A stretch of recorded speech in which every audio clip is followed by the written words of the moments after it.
Yeah. As a modern leader of the Taino people, you no doubt are an expert on their history. Would that be correct?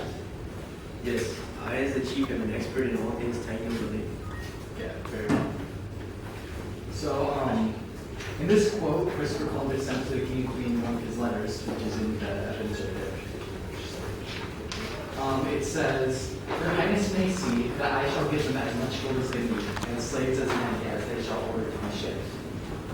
In this quote, it shows that Christopher Columbus took both gold and people from the Tainos. How has this affected the people through the years?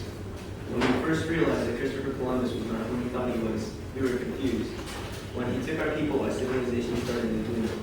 We lost more and more people to Christopher Columbus until there was almost no one left. As for the gold, they took almost all of our riches. Another quote, it says, "So it was found that for a thong, a sailor, okay, you'll see it being thong, it's like a piece of string, it's not like a thong." So yeah, just to help. Okay, anyways, it was found that for a thong, a sailor received gold of the weight of 2.5 castellanos, and another received much more for the things that which were worth less. In this quote, Christopher Columbus shows how easy it is to deceive nations. Did he use their gullibility to his advantage by taking wealth? We thought Christopher Columbus and his men were gods, and Christopher Columbus used this to his advantage, getting whatever knowledge and resources he desired. He used our faith in him to his advantage when he wanted something, he took it.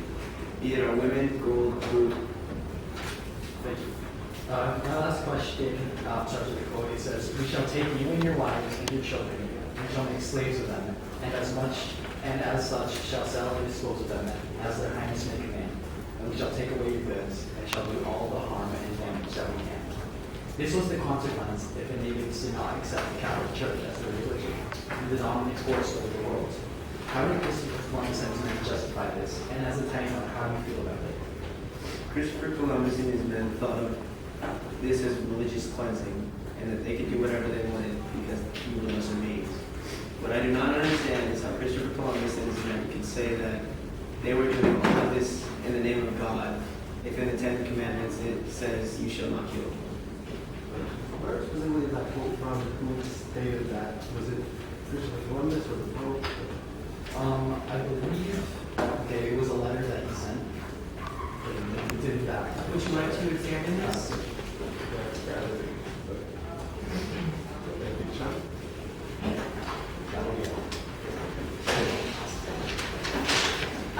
Defense, if you would like to cross-examine, you may begin when you're ready.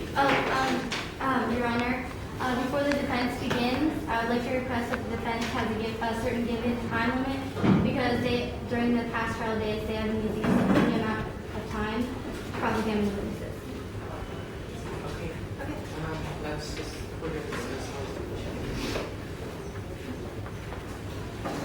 We will give the defense 20 minutes. You may begin when you're ready.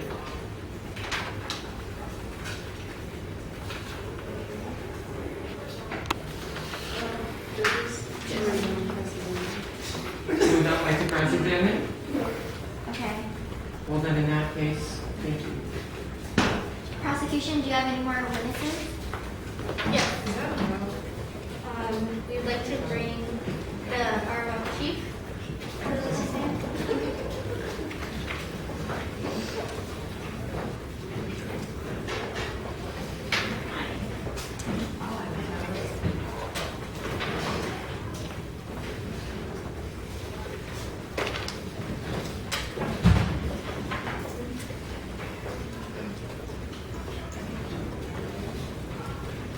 Because is only true when life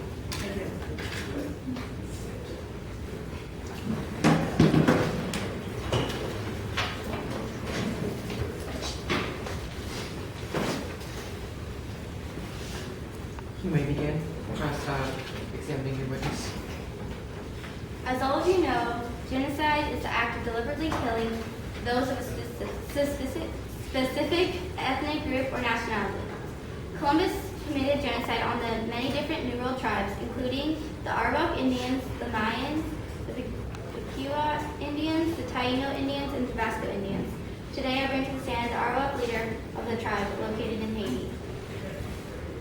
As historical documents state, the Arab people of the New World land were the first to meet and greet Columbus. This is true, is it not? And is it true that once Columbus immediately landed on your land, he took some of your people by force?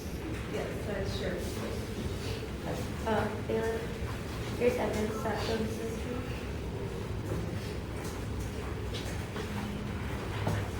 Bailiff. When Columbus and his men came to your island, Haiti, on a second expedition, his men searched your fields and your land for gold, but could not find much. So instead, he loaded his ships full of Arawak men, women, and children, and rounded up 1,500 of your people and put them into pens guarded by the Spaniards and dogs. Is it true that Columbus first haggled you for all your valuable items and then treated you like savages, putting you in pens as if you were animals? Yes. He also took the children and the women and made them sex slaves and slaves. When Columbus was very desperate to pay back the dividends to those who had invested in the second voyage, because he had promised to fill his ships with gold when he returned, he became very violent and horrible to your people. Columbus ordered every person 14 years of age or older to collect a ridiculous amount of gold every 3 months. And they were given copper tokens to hang around their necks. Is it true that the Indians who were found without a copper token around their necks had their hands cut off and were left to bleed to death? Yes, my hatred for Columbus is beyond the stars. It seems like he's been dead himself. One night I saw my men, carrying the body of my cousin, and his hands were cut, and he was headbutted to death. And when your men tried to put up an army of resistance against the Spaniards, what happened? It felt as if we were hopeless, because they had all these sturdy armor and weapons, such as muskets, swords, and horses, and we did not have that, so it was hopeless for us to fight back. The massacre of my tribe was them hanging and burning them to death. They took advantage of us. And I myself, as chief, organized a suicide with callous poisoning. The infants were killed to be safe from the Spaniards. And after 2 years, Columbus had killed over 250,000 of my people. Why do you believe Columbus, the leader of the Spaniard men, treated you this way? Because we didn't act and or believe what they wanted us to, and they believed we were living in sin. And after they took over all our power, they were totally cruel to us. Lastly, do you feel that Columbus's actions were of his own doing, or someone was forcing him to commit these horrible acts? I think they were under his doing, but maybe he had the impression of doing this to us. Thank you, Armagh Chief. This is all the questions I would like to ask you. Bailiff, here's some more evidence of what I When stated. you guys are done examining it, please see all the evidence that's in it. Absolutely. Just let us examine this real fast.